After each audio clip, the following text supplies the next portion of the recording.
చదివే వాళ్ళకి ఇప్పుడు నేను కష్టపడి చదివిన 81.57 చూడండి మార్క్స్ 81.57 మార్క్స్ వచ్చినాయి.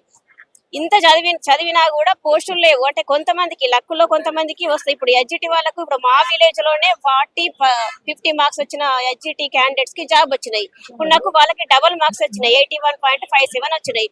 మా ఇంట్లో ఏమంటున్నారు, వాళ్ళకి జాబ్ వచ్చింది నీకు రాలేదు అని అట్లా ఎత్తి పొడుస్తున్నారు. అంటే వాళ్ళకేం తెలుసు, చదువుకొని వాళ్ళకి ఏం తెలుసు, జాబ్ వచ్చిందా రాలేదా అని చూస్తారు కానీ అక్కడ సిచ్యువేషన్ ఏంది, అసలు ఏమైంది ఏంటి పరిస్థితి అని చూస్తారా?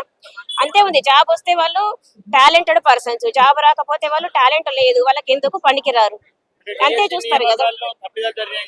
డిఎస్సి నియామకాల తప్పిదాలు జరగలేక మాకు రావాల్సిన పోస్టులను మాకు కేటాయించలేరు. 40-50 మార్కులు వచ్చిన ఎస్జిటి వాళ్ళకు, అంటే మాకంటే 10-15 ఇయర్స్ చిన్న వాళ్ళకి జాబ్లు వచ్చినాయి.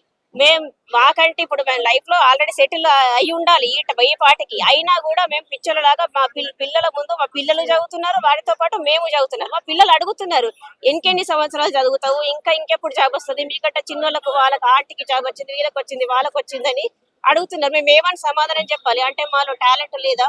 ఉన్నది, కానీ ఇక్కడ పోస్టులే లేనప్పుడు మేము ఎంత చదివి ఏం లాభము? అంటే డిఎస్సి అనేది మా కళ, అసలు కళలానే మిగిలిపోతుంది. మా కళని ఎప్పుడు సాకారం చేసుకోవాలి? మీరు పోస్టులు వేస్తే కదా మా కళ సాకారం అయ్యేది. లేని పోస్టుల కోసము ఒక్కొక్క పోస్టు గురించి 2000-3000 మంది పోటీ పడుతున్నాం. మనతో ఎవరు చదవరా? 2-3 చదువుతారా? ఎంతో మంది చదువుతారు. మరి అందరికి న్యాయం జరగాలంటే ఖచ్చితంగా పోస్టుల సంఖ్యను పెంచాల్సింది. మొన్న ఒకరు ఆత్మహత్య చేసుకున్నారు, ఒక సారు. అంటే ఇప్పుడు స్కూల్ అసిస్టెంట్ టీచర్ గా తరగతి గదిలో పిల్లలకి విద్యాబుద్ధులు నేర్పించిన సారు, ఒక టీచర్ చనిపోయిందంటే ఎన్ని తరాలు ఒక టీచర్ చేతిలో ఎన్ని తరాలు వృద్ధి చెందుతాయి? టీచర్ మంచిగా చెప్తే ఒక ఇంజనీర్ కావచ్చు, ఒక డాక్టర్ కావచ్చు, ఒక న్యాయవాది కావచ్చు, ఎంతో మంది భవిష్యత్తు రూపుదిద్దుకుంటది ఒక టీచర్ చేతిలో. ఒక టీచర్ చనిపోయిందంటే ఎంత మంచి టీచర్ చనిపోయిందంటే ఎన్ని తరాలు ఆ విధంగా అంటే ముందుకెళ్ళ పోస్టులు ఉన్నాయి, అక్కడ ఖాళీలు ఉన్నాయి, పోస్టులు ఉన్నాయి, కానీ మాకు రావాల్సిన పోస్టులను మాతోనే భర్తీ చేయడం లేదు, బిఎడ్ వాళ్ళతోనే భర్తీ చేయడం లేదు. మాకు 100% పోస్టులు ఉంటాయి, అందులో 70% ఎస్జిటి వాళ్ళకి ప్రమోషన్స్ ద్వారా వెళ్తున్నాయి. 30% మాత్రమే మాకు కేటాయిస్తున్నారు.